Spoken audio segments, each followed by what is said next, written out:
Hey guys, it's Cugsley back with another video, and in my last SCP thing, I mentioned that I was going to make my next video on explaining how I do some of the stuff here. So I made a collection called just SCP Special Items, and what I have here are some stuff that I want to show you guys how I made, and mainly for rooms, what makes them special or important. So let's just jump right in, and I may or may not do all of these in this video depending on how long it takes to explain each one. So we're gonna knock the biggest one out of the way first and do the D class char. And I have this embarrassing thing here, remix of SCP intro 1. I can't get rid of it, so that sucks. Because originally, fun fact, I didn't actually make an SCP character, or the playable character. I just kind of happened to accidentally make it as I was going along. I made the level and I put a puppet down and I'm like, hey, let's make the puppet not jump, let's make it first person. And then it just turned into this and I'm like, well, shit, just save it as its own, creation. So what we have here are a few things. So right here mainly is for the intros, like the press square prompt at the beginning of the game, telling you what to do and giving you advice there, and it senses what you do. And so it'll turn that off and it'll go to the next prompts, which should be in here somewhere. Not blink mechanic. It gets confusing exactly where everything is, but you can get a general idea.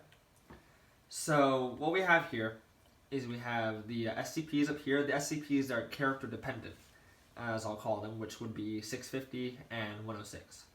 So below that we have Site for 173. Which I'll show you how that works shortly as well. We have died. Oh wow, we have died. That was a crack. We have menu UI and we have control logic. So starting with the easiest ones, which would probably be died. It looks a little more complicated than it really is. Basically, we have this right here. So if 173 is visible, if he is visible, it doesn't work. If he's not visible, it does work, right? And we have 173, and this here checks if 173 is in range. So basically, if you don't see 173 and he's in that area, basically it means that 173 killed you. So it'll instantly play that. Or if you have SCP-106 in that area, because that's close enough to kill you, you'll die then. And or if you have Kill Char, which is activated for more static things, like a Tesla gate or yada yada yada, like something shooting the character would activate this. So that's kind of what you have there. And it has their respective sounds, like a slime squelch for 106, and a read snap, which sounds like a neck snap for 173. So let me turn up the volume as well, just so you guys can hear it a little better. Because I don't want it to be super quiet. Like here's what it sounds like, and you don't hear anything. So here it is. So that's how that works, and after this, what I did to make it work so you kind of fall and everything fades and all that stuff, is we have a counter here, and the counter activates three things.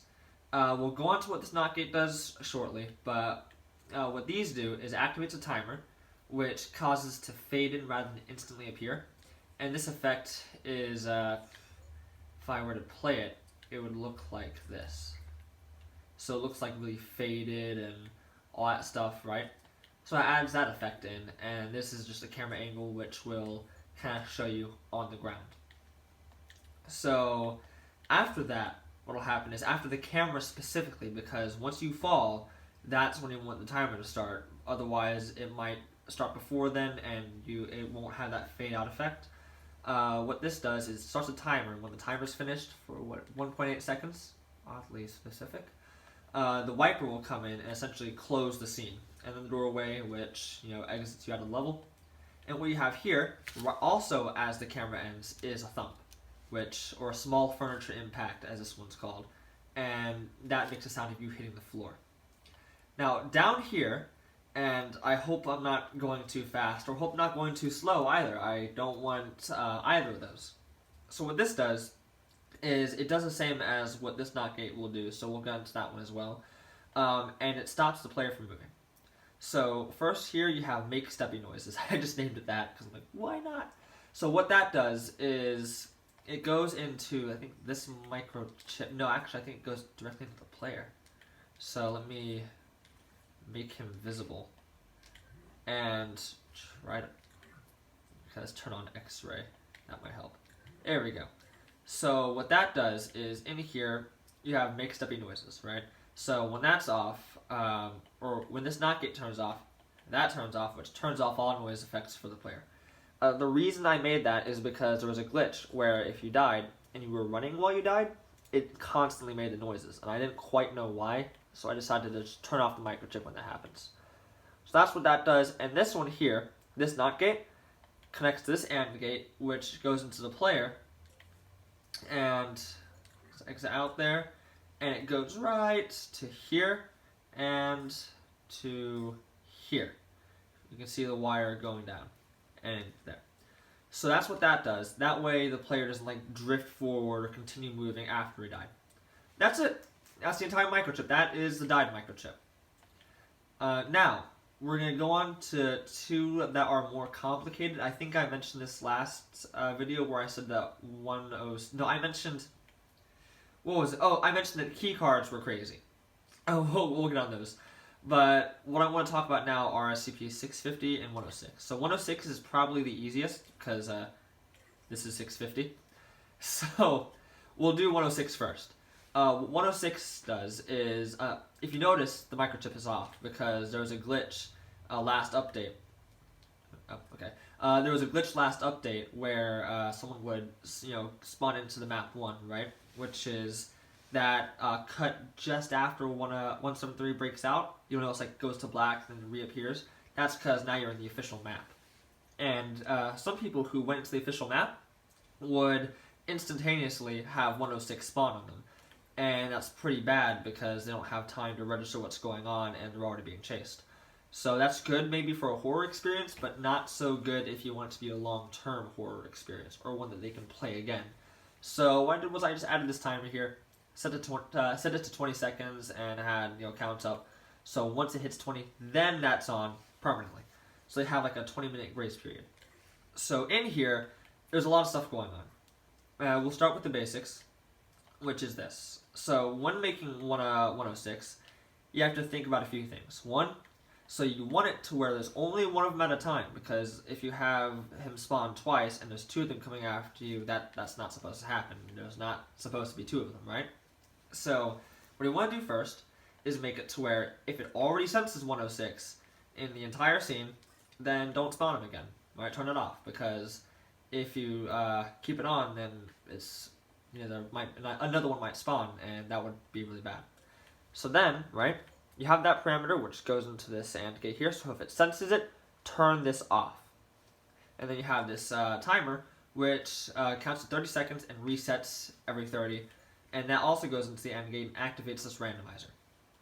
So once the randomizer is activated, it can choose anything from A to J, and J is the one that activates everything else. So from there, J goes to both this AND gate here and this timer. Now, this AND gate determines, does the emitter emit something? And that goes based off of... Did I seriously duplicate that? I mean, I guess it's good for organization patterns. So, again, senses if 106 is here. If not, then emit it. And this one comes from here. So basically, what this does, and sorry if I seem like I'm a little flustered with this one, it's because I typically know what I'm doing while I'm doing it, and then I finish it, and I'm like, throw it away, let's never look at that again, because that hurt. Of course, I go back and have to organize it, except for this one. I tried organizing this. Even with all the tags and all the wireless receivers and transmitters, it was still a mess. So I just gave up. But with this, let's see here. So J goes to this timer, which is a 0.2 second timer, which activates this. Alright. So what happens here, and I know what's going on now, and that's a pretty good parameter to have. Basically what's going on is, if I didn't have this here, it would activate, right? And if I'm correct, I have refresh on. So what would happen if I didn't have this is there'd be a constant flow of output into this here, input. And what would happen is it would constantly emit, refresh, emit, refresh, emit, refresh. And I don't want to do that. So what I did instead, And I also want it to be where he can spawn again, right? Because I want it to be where if he does have that slight chance of despawning and then spawning right there, at least it'll look more natural. So what I did was, I had this not get here connected to this counter. And what happens is, J will go into this timer, right? And remember, the counter's off, so this not get is on, right? It would look like this. So what happens is J activates this, right? And this is already activated. And the second that happens, this counter goes to 1 because of this timer going up, which then turns this off, stopping it from instantaneously being spawned again. Then this counter activates this timer, which essentially is just there to reset it after a 24-second period.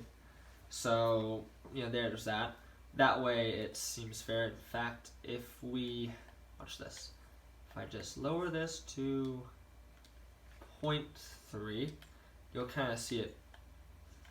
Sorry, there's a weird glitch that hopefully Media Molecule fixes, where if you're inputting a time while it's counting, sometimes it will go only to the lowest time that this is on. So that's kind of a glitch. But now if we do that, wait for it, wait for it, wait for it. Eventually it'll happen. There it is. So this turned on, which means that turned off, and there's 106 spawning, and there's the ambience, and that counter would slowly go up. So let's undo all that, because I don't particularly like having to reinstate everything. I'd rather just undo it. So there we go. Now, that seems like a lot, but we just covered about half of all this, right? Now, this half here is just, hey, does it disappear? And how that works is, if it senses kill 106, which would be called upon if 106 walked into a Tesla gate, right? It would zap him, and then the Tesla gate would say, kill 106, and this would say, kill 106, and kill it, right? Go straight into the destroy emitted objects. Now, let's say that doesn't happen. There are 2 other ways that he can be killed, or disappear, right? So, looking into this, alright, so what this does is basically, this, while also activating this, stops this timer from activating until he spawns, right? That way, he doesn't spawn just as that one's ending and then disappear immediately, right? It kind of adds delay to it. And I don't know why I added another one. I could have just, let's fix that now. Let's make that a little easier on all of us. So what we can do is just add in that. There we go. Because one thing you don't want to do while making games like this is repeating. Now, let me rephrase. It's good to repeat stuff. Like, say you have an object, and instead of making an entirely new object for each and every single prop, which would kill your graphics thermometer, when it comes to logic, it's a bit different, because you don't want to repeat yourself, because repeating yourself costs more gameplay, costs more processing power, makes it messier. In most instances, that's the same in actual programming, just as it is the same in this. So it's good not to repeat yourself too much. So what this does is, while also, wait a second. No way. Oh, that's a not gate, and is this thing ever on? That is the dumbest thing. Hold on a moment. So that is funny. Let me actually. Oh, you know what? I didn't actually look at the zone. If I'm correct, let me guess. Large circle? Yep. Alright, so let me refresh that. Everything I said still stands, but let me rephrase about this one specifically. Because I was wondering where it went. There's my phone. So, alright, this one here, if he's in the area, right, then he has about 30 seconds to disappear. 30 seconds. But if he is in the trigger zone, right, if he's within this kind of fog radius here, then I think he despawns slower. So what happens here is, alright, yeah. So this one is 180 seconds. So if he's if he's outside of the zone, but he's still in the map, it takes 180 seconds plus 33 to disappear. But if he's in the zone, right, if he's nearby, he'll disappear in 33 seconds. So that's what that does. It adds a bit of more dynamicness to it, making it so it's not a constant, calculated thing every single time. It's still calculated, but doesn't seem as much, so it seems a bit more real. There we go. That's that one. So now you know how it works. And one more thing, actually. So that's all this. Now, how him being emitted actually works is if we go into here, right? I'm not sure if I can find them. There it is. So basically what you have here is this, and it's a bunch of timers and emitters. You know, this one activates this, which brings in the fog. Then this one I think is that one's 106, and then this one here, like the cracks in the ground that he makes. So that's just like the graphic stuff and the timing and whatnot, making sure everything runs smoothly. Which means in here is the timeline, which is basically his animation, him getting up and going. And that has a ghostly space drone, which is that kind of thing that appears. And then on top of that you have two more because you can only get it so loud on this. So if you double it, then it's not double the noise, but it's louder. So that's what that does. I thought I'd mention that because you're like, well, you showed us how he's emitted, but you haven't shown us how he acts. So that's it. And how he works is he ignores gravity, so he doesn't fall, and he's like non-corporeal, so he can just move through walls. So that's kind of how I worked around the animation for him actually going through. He just walks straight through it. So that's that. And that was probably by far the hardest to explain in terms of like how everything connects and what this does and what that does. So that's over. And I know you're 16 minutes in, but it's probably going to get a little longer than this because I don't want to just end at the D class, because I've already explained the D class before, and the rest of them will be a lot faster. So now we have SCP-650. Now, wired-wise, it is a nightmare. It's going all over the place. Hell, looking at it at a glance, I can't tell what's doing what. But I can give an explanation to how it works. So what you have here is you have this, which is still kind of in the works right now. I'm basically trying to make it to where it knows if you can't see it because a closed door or something like that. But we'll get on that. So what this is does it sense SCP-650 in front of you, right? That's kind of what it bases on first. Or does it sense it? I think it doesn't use the laser scope, but it uses the field of view kind of shape. So does it sense that, right? If yes, then don't let it move. If no, then it's going to despawn. So how this works, and we're going to skip all this because that's too much. So basically, like 3 steps, I guess I'd call it, is 1, does it sense it, right? And if it does sense it, don't move. If it doesn't, then what will happen is this thing here will determine whether or not it transports. But this also does. This is, does it spawn? This is, does it move? This is, does it spawn faster? So that's how that works. And now step 2. So assuming that it does spawn, right, or it does move, the gates here activated, wires there activated, everything lights up, all Christmas trees, yay, happy, happy, joy, joy. And this at some point is activated. Now, it's not certain if he moves behind you or not. There's a bit of randomness to it, right? So it can either move behind you or it can despawn. We don't know. And so it'll activate actually this one. So how it works, the reason why there's 2, right? And the reason why this one has more than this one is because this is his likelihood to spawn initially, right? And so there's a 1 in 10 chance. But after he's spawned, it jumps to 1 in 6, I think. Yeah, that makes it more likely that he'll appear. Reason being is because if it's more likely that if he's there, you want to like appear behind you more often, right? Or at least seem like he's following you for a bit, then moves away. So that's why I have it more likely. So if he spawns, right? If that activates, it's J, happy, yay, everything goes crazy, right? Timers, counters everywhere. Then it'll activate this one and make it to where this one now starts reading stuff.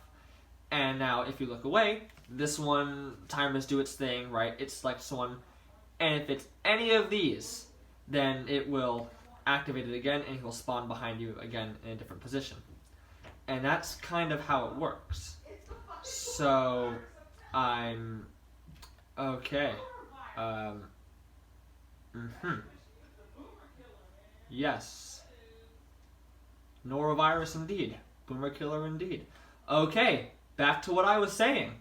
So, that's basically how that works, right? It just determines Did he spawn? If he does, make it more likely he'll spawn again. And then if he doesn't spawn again, then we'll reset everything, right, and go back to the 30-second one. And of course, the more likely to spawn again is much faster, seeing as it needs to refresh at the whim of the player. So that's that. That's pretty simple in concept. In execution, not so much. But we're done with that. I don't even want to try to explain what everything does, because not even I know anymore. I just kind of connected shit until it worked. If we're being honest with, if I'm being honest with myself here, I didn't even know what I was doing half the time. That's basically what this entire project is. I have no clue what I'm doing. I'm just hoping, just throwing shit at a wall until something sticks. So now we're on to the easy stuff, like the really basic easy stuff. So let's go in here and pull out 173. The reason why is I'm not going to go into his logic yet, and I'm actually going to make this into a few parts because it's getting too long now. What this does, I'll explain this one last microchip, and then we'll continue on with the rest of it, which will be so much shorter, I promise. You know what? Scratch that. It'll be less convoluted, I promise. So, if you notice, right, several of these are activated for the Site 173. And this is pretty simple. So what happens is, on the back of the player's head, we have this. So what this does is the same shape zone for everything. However, it senses different parts of 173, because since 173 is like, you know, right here, and it stretches all the way to right here, and it's also tall, and then it's down here as well, and there's like a bunch of points sticking out, it's a complex shape. So to minimize errors where like you see his arm disappear slightly before it goes out of frame, I have it sensing everything. That way it's less likely to, you know, glitch out visibly. If it's going to glitch, at least keep it invisible, right? So you have all these, which are sensing each part of his body. Then you have, that's useless. Then you have this. So all those go into this OR gate here, right? Because it's OR. Now in here you also have 173. So is he in this direct area? Because since the side on here is a cone, if we were to use only this, then it would get really weird, because if you notice, it's kind of thin around this area, and it's kind of thin right there. So you have to add that little box there to make sure it gets everything, if not slightly more than everything. So since it's those, right, that's part of the AND gate. You know, we're halfway there. Now, question. Is there something blocking it, right? So, for example, see how all those are on? Watch this. This is because, let's say that there's a wall between you and 173. That would kind of suck, wouldn't it? Because if you just had those zones and you had nothing else, it would still think you see them, because the zones can go through walls. But let's do that. Now, all that's off. What these do is they make sure nothing's blocking, you know, the site. And all these also go for each different part. That's SCP right hand, left side, right, left hand. That's right side. Yeah, so that's what that does. And if, you know, if even one of these sees it, right, go into the AND gate and you're good. Finally, you have blink block. Let's see if you guys get where that comes from.